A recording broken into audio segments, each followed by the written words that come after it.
Alors, parlons un peu de sociolinguistique. Vous savez, on se leurre beaucoup quand on parle des langues, de notre rapport aux langues étrangères. Et le langage commun se prête à la confusion, prête à la confusion, à confusion. Par exemple, moi, je peux parler telle langue et avoir beaucoup de mal à la comprendre quand quelqu'un me parle dans cette langue. Je peux parler une langue mais ne pas savoir l'écrire correctement,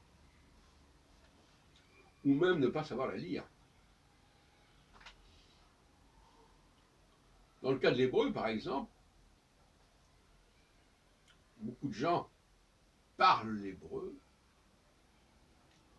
pour dire des choses basiques, je parle d'Israël notamment, ou parlent l'hébreu à la limite pour lire des prières à la synagogue, et sont incapables de s'exprimer en hébreu ou de comprendre réellement ce qu'on leur dit, sinon de manière extrêmement vague, générale.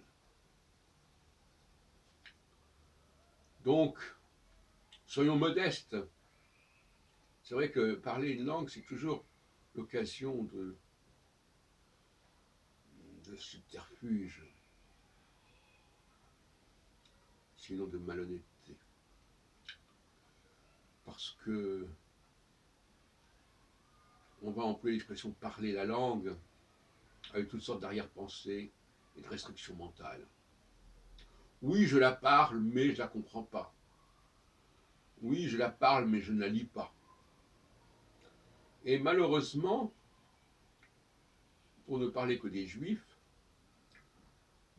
le problème se pose constamment. À la synagogue, il se pose, mais en Israël aussi, il se pose.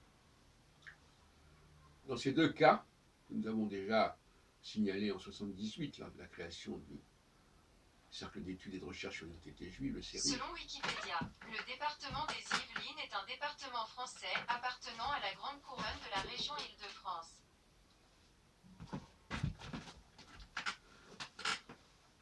Ces deux lieux de sociabilité juive sont aussi des lieux où le rapport à la langue est assez... Je parle plusieurs langues. Pour changer la langue, appuyez sur paramètres de langue. Excusez-moi, c'est mon téléphone qui déconne. Je ne sais pas ce qui s'est passé, c'est trop perfectionné. Il est déclenché. Donc,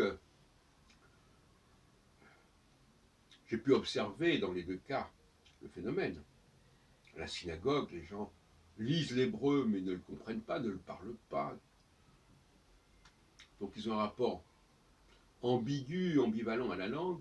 Et en Israël, où on est censé connaître cette langue, en réalité, on l'utilise de manière très ponctuelle et le plus souvent, on parle une autre langue parce qu'on a des gens, des amis qu'on fréquente parce qu'ils ont ils participent de la même langue d'origine.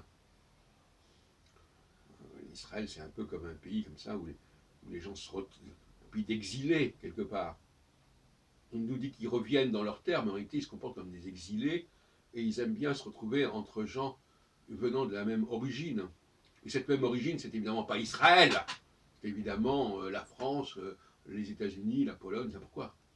Donc là aussi, on est dans l'ambiguïté, c'est assez effarante.